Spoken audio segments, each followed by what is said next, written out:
दिल्ली के पूर्व मुख्यमंत्री अरविंद केजरीवाल ने अपना इस्तीफा देकर के सबको चौंका दिया, क्योंकि जिस तरीके से विपक्ष जो है इस्तीफे की लगातार मांग कर रहा था और अरविंद केजरीवाल जेल के अंदर बंद थे, तो जेल में जो इस्तीफे की मांग की जा रही थी उस पर अरविंद केजरीवाल ने इस्तीफा नहीं दिया। लेकिन जैसे ही वो जेल से बाहर आए तो जेल से बाहर आने के बाद अरविंद केजरीवाल ने अपना इस्तीफे का ऐलान कर दिया। आम आदमी पार्टी के कुछ कार्यकर्ता हैं यहाँ पर, हम उनसे बात करेंगे कि वो इस इस्तीफे को जो है वो किस नज़रिए से देखते हैं। अच्छा, ये बताइए क्या नाम है आपका? मैं सुनीता वेदी, बाबरपुर विधानसभा अच्छा, ये से। बताइए कि अरविंद केजरीवाल का जो इस्तीफा है इस पर आपकी राय क्या है? इस पे क्या राय, देखिए अच्छे इतने सारे केस होते हैं, ईडी सीबीआई उनके पीछे थी। इन केसों से रिहा होना बहुत मुश्किल होता है, नामुमकिन जैसा होता है। लेकिन हमारे अरविंद केजरीवाल जी एकदम नीट एंड क्लीन होके नीट चिट होके निकल गए वहाँ से। और अब आप देख सकते हैं कि हमारे सौभाग्य की बात है, हमें आतिशी मैडम मिली है सीएम के रूप में, जो एक बहुत अच्छी पढ़ी लिखी समझदार महिला है। हम इस बात से बहुत खुश हैं। जैसे उन्होंने संगठन को पहले उन्होंने मजबूत करके रखा था, वो हम आज भी वो इस तरीके से ही काम करेंगी। इसीलिए सारे विधायकों की राय थी कि हमारी आतिशी मैडम चुनी जाए। तो मैडम, आपका नाम? शहाना जमाल, बाबरपुर कहाँ से आए हैं? विधानसभा, बाबरपुर अरे, विधानसभा। ये बताइए कि जो अरविंद केजरीवाल का इस्तीफा है इसके बारे में आप क्या कहेंगे? इस पे आपकी राय क्या है कि उनको देना चाहिए था या नहीं देना चाहिए था? और देना चाहिए था तो जो समय था वो सही था क्या?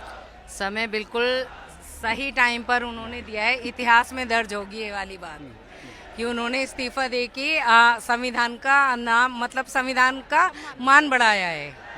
उन्होंने सही इस्तीफा दिया है। और क्या जो आतिशी मैम है हमारी, तो उन्होंने संगठन को पहले भी बहुत अच्छी तरह संभाला है। वो बहुत एक काबिल पढ़ी लिखी लेडीज़ हैं और वो आगे भी संगठन को मजबूत करके और बहुत अच्छी तरह से दिल्ली के लोगों का दिल जीतेंगी, बहुत अच्छी तरह से काम करेंगी वो। और हमारे लिए बहुत बड़ी सम्मान की बात है कि आतिशी मैम को ये मौका दिया सर ने, बहुत ज़बरदस्त। उनके लिए हमें ये करना है कि हम उनके लिए दुआएं करेंगे इंशाल्लाह। जैसे हमारे केजरीवाल जी दिल्ली के लिए काम करते चले आ रहे हैं, और ऐसे ही हमारी आतिशी मैम एकदम तराजू पर खरे उतरेंगी वो इंशाल्लाह कि वो। अच्छा सर, ये बताइए आपका नाम क्या है? प्रभाकर पोखरियाल।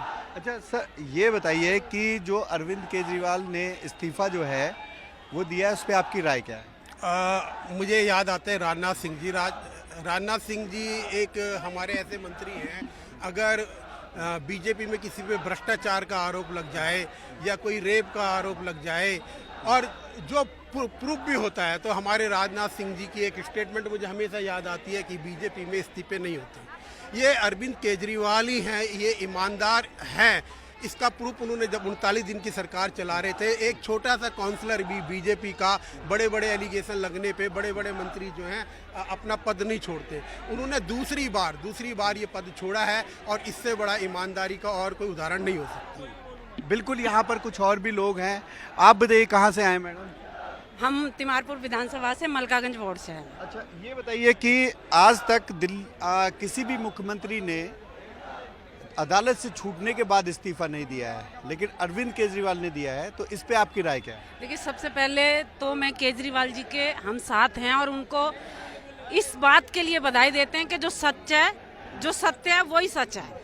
उन्होंने इसलिए इस्तीफा दिया है आने के बाद कि दिल्ली की जनता को बता सके कि ना मैं पहले गुनहगार था ना मैं अब था। अगर पहले ही इस्तीफा दे देते तो गुनहगार माने जाते। उन्होंने आने के बाद इस्तीफा दिया है, ये बता दिया है कि मैं गुनहगार नहीं हूँ, मैं आपका ही बेटा हूँ, आपका ही भाई हूँ, और फिर आपके बीच में आके ऐसे ही मेहनत करूँगा जैसे एक आम कार्यकर्ता की तरह, एक आम बेटे की तरह मैं काम करता हूँ उसमें। आप मैडम, आपका नाम क्या है? मेरा नाम सुमन त्यागी है, मैं मलकागंज से हूँ। अच्छा, ये बताइए कि मैंने वही सवाल है कि जो अरविंद केजरीवाल ने इस्तीफा दिया है उसे आप किस नज़रिए से देखते हैं? उनका जो ये फैसला है वो सही है, और सही है तो कितना सही है? वो एक ईमानदार है, भ्रष्टाचारी नहीं है। उन्होंने केंद्र सरकार को बताया है कि मैं भ्रष्टाचारी नहीं हूँ, ईमानदार हूँ, और तुम कुर्सी नहीं छोड़ सकते हो। मैंने कुर्सी छोड़ भी दिखा दिया, लेकिन मैं जनता की सेवा करता हूँ और करता रहूँगा। ये उन्होंने अपना बताया है। और केजरीवाल का ये फैसला बहुत बढ़िया हुआ है। वो कुर्सी पे भी ना रहते हुए जनता जनार्दन के साथ है। ये आप देख ही रहे हैं, आम पार्टी कितने साथ हो रही है, कितने साथ खड़ी हुई है, आम जनता उनके साथ है। अच्छा माता जी, आप बताओ कि अरविंद केजरीवाल को ईमानदार मानती हो? हाँ, ईमान क्यों मानती हो? बहुत बढ़िया मानते हैं हम। सर सबके साथ अच्छा कराया उन्होंने, तो हम यही चाहते हैं कि ऐसा ही होता रहे हमारे साथ। आप बताइए, अरविंद केजरीवाल को आप ईमानदार मानती हैं, तो क्यों मानती हैं? सर उन्होंने सारा काम अच्छा किया है। आप बताओ, उन्होंने पढ़ाई सबसे ज़्यादा इम्पोर्टेंट, बच्चों की पढ़ाई। अमीर तो अच्छा पढ़ा सकता है पर गरीब अच्छा नहीं पढ़ा सकता है। उन्होंने सबसे ज़्यादा सुविधा उन्होंने हमारे बच्चों की स्कूल की किया। अभी मेरे बेटे को एडमिशन होने में प्रॉब्लम हो रही थी, पर हमने एक ही मिनट में हमने एक से बात की, उन्होंने 1 मिनट में हमारे बच्चे का एडमिशन तुरंत कराया। बस यही चाहते हैं, हमारे बच्चे अच्छे पढ़ेंगे जब तो अच्छे शिक्षा लेंगे और अच्छे बढ़ेंगे, बस उनके लिए ये अच्छा है। उन्होंने हमारा पानी बिजली फ्री किया है। और बताओ, हमारी आमदनी नहीं है, मोदी जी ऐसे बैठ गए, अच्छे अच्छों की नौकरी हट गई। 5 साल हो गए मेरे हस्बैंड की जॉब हटे हुए।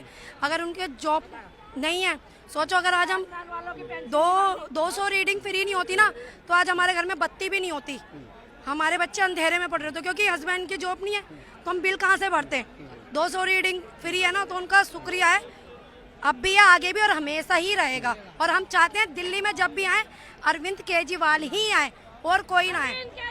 बिल्कुल, शायद यही वजह है कि जो अरविंद केजरीवाल लोगों के दिलों में राज कर रहे हैं, क्योंकि जिस तरीके से दिल्ली की जनता को जो आम सुविधाएं मिल रही हैं उसका फ़ायदा दिल्ली की जनता को होता हुआ दिखाई दे रहा है। और यही वजह है कि दिल्ली की जनता के बीच अरविंद केजरीवाल एक बार फिर जो है वो जनता की अदालत में पहुंचे हैं। कैमरा पर्सन संजय राहुल के साथ में यूसुफ, न्यूज़ 24 दिल्ली।